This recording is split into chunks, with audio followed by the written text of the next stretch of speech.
नमस्कार साथियों, पूछती है देश की जनता।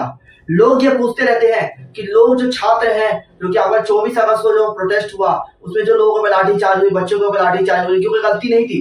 वो बस अपने देश, अपने भविष्य को बढ़ाने के लिए, अपने भविष्य को अच्छा बनाने के लिए, अपने परिवार के भविष्य को अच्छा बनाने के लिए जो आंदोलन कर रहे थे, उस आंदोलन को दबाने के लिए जो लाठीचार्ज हुआ बहुत दुर्भाग्यपूर्ण था। मैं मानता हूँ कि 5 बजे तक की जो अनुमति थी उस, क्योंकि कानून तो कानून होता है, उसका पालन करना चाहिए था। लेकिन मैं पूछता हूँ, अब पूछती है देश की जनता कि जब नेता लोग आंदोलन करते हैं तो उन पे क्यों नहीं लाठीचार्ज होता है, उनको क्यों नहीं कुछ किया जाता है। वो तो मजे अपना खा रहे होते हैं, पी रहे होते हैं, आंदोलन कर रहे होते हैं, उनके ऊपर कोई आवाज नहीं उठाता। लेकिन छात्रों पर क्यों आवाज उठाई जाती है। बेचारे 2-3 घंटे अगर बैठ जाए तो उनके लाठीचार्ज कर दी जाती है, उनके ऊपर एफआईआर दर्ज की जाती है, उनके भविष्य को चकनाचूर कर दिया जाता है। और लोग हमसे पूछते हैं और लोग लोगों से पूछते हैं कि ये जो हमारे देश की जनता है, ये जो देश के छात्र हैं, ये बच्चे ये सरकारी नौकरी के पीछे क्यों भागते हैं, ये अपने बिजनेस क्यों नहीं करते, ये एंटरप्रेन्योरशिप क्यों नहीं करते, ये एंटरप्रेन्योर क्यों नहीं बनते, ये बड़ी बड़ी कंपनी क्यों नहीं खोलते।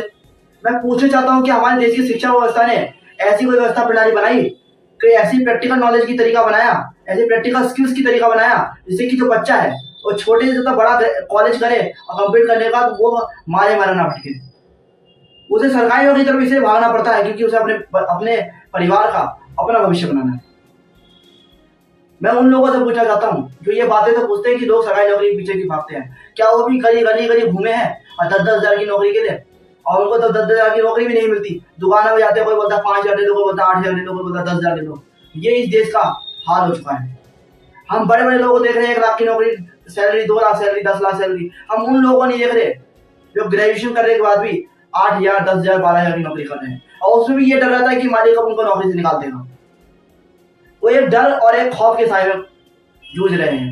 वो अपने जीवन में अगर 10,000 कमाते हैं, उसमें अगर शहरों में देखें, आप लोग इस बात को जानते हैं और मेरी बात को आप एग्री भी करेंगे। यदि मेरी बात करते हो तो आप बता दीजिएगा कि 5,000 रुपये नॉर्मल एक कमरा रसोई का किराया हो जाता है। अब बताइए 10,000 रुपये का 5,000 का किराया देगा, और जानते हैं कि दिल्ली जैसे शहरों में बड़े बड़े जो आज में मेट्रोपॉलिटन सिटीज हम जिन्हें बोलते हैं, जो हम अर्बनाइजेशन की बात करते हैं, उस शहर में 10,000 में अगर 5,000 का एक कमरा हो, और जहां पर जो मकान मालिक है यदि बिजली बिल 5 रुपये यूनिट हो तो वो 8 रुपये यूनिट लेता है किराएदारों से।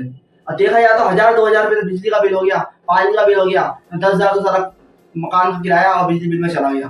तो इंसान खाएगा क्या और अपने जीवन के भविष्य के लिए, अपने बुढ़ापे के लिए क्या सोचेगा। इस पे यदि कोई बात करे तो लोगों को लगता है क्या बात हो रही है, सरकार इसके ऊपर अब अंधी बहरी बन जाती है। लोग इसके बारे में कुछ बोलना नहीं चाहते और ये बोलना चाहते हैं कि अपना बिजनेस क्यों नहीं करते। सरकारी नौकरी इसलिए करना चाहते हैं जिससे कि उनको 10-12 हजार की चीजों में मारा मारा ना फिरना पड़े, उनको जीवन के अंदर एक एक रोटी के लिए मोहताज ना होना पड़े। उनको अगर वो कमरा कहीं किराए पे ले लेते तो उनको मकान मालिक की गालियां सुननी पड़ती है। वो रोज ताने देता है कि तुझे अगर ज्यादा है तो खाली कर दे, तुझे लगता है खाली कर दे। वो उसको ताने सुने जाते हैं, मतलब किराया भी दे और ताने भी सुने, उसका कोई अधिकार नहीं है। एक आम गरीब आदमी का, एक गरीब छात्र का, एक गरीब लोग का, एक गरीब व्यक्ति का इस देश के अंदर कोई आजादी नहीं, कोई आजादी नहीं है, कोई इजाजत नहीं है, कोई इच्छा नहीं।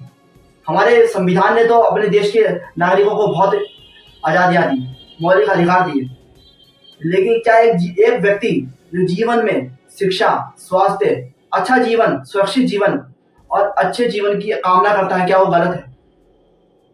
यदि वो 10-12 हजार की नौकरी को नहीं भागना चाहता है, और वो भी इस डर से कि कब उसको नौकरी से निकाल दिया जाएगा, उसमें उसे गंदी गंदी गालियां सुनने को मिलती है, यदि वो नहीं चाहता तो उसे सरकारी नौकरी की तैयारी करता है।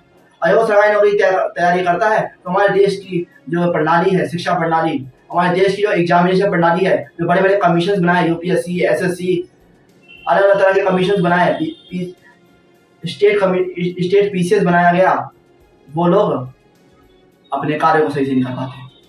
वो लोग जो छात्र है उसको एक पारदर्शी तरीके से उसका एग्जाम नहीं करा पाते हैं। क्या फायदा यदि हम बोलते हैं कि हमारा देश जो तीसरी वर्ल्ड की इकोनॉमी है, वहां पे प्रति व्यक्ति आएगी तो कोई बात करता नहीं, वहां छात्र की कोई बात करता नहीं।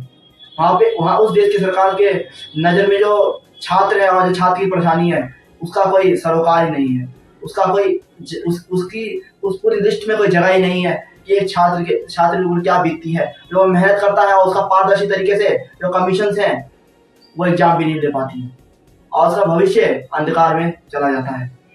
जब वो अपनी बातों को रखने के लिए कोई आंदोलन करता, कोई प्रोटेस्ट करता तो उसकी बातों को दबा दिया जाता है, और उसको गरीब छात्र के वो क्या कर लेगा ये सोचकर उसको लाठियों से, डंडों से तितर बितर कर दिया जाता है। तो पूछ रहा हूं और पूछ रही है देश की जनता, कब तक होगा, कब तक छात्रों के साथ ऐसा रहेगा?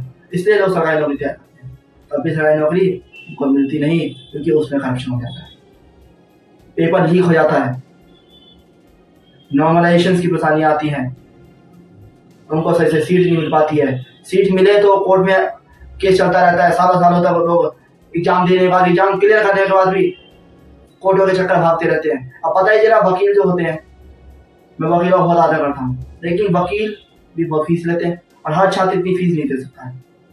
वो बेचारा तो खुद 2-3 हजार के महीने के खर्चे नहीं निकाल पाता सही से, वो कहाँ से लाखों लाखों की फीस देगा और कहाँ से कोर्टों के केस लड़ेगा?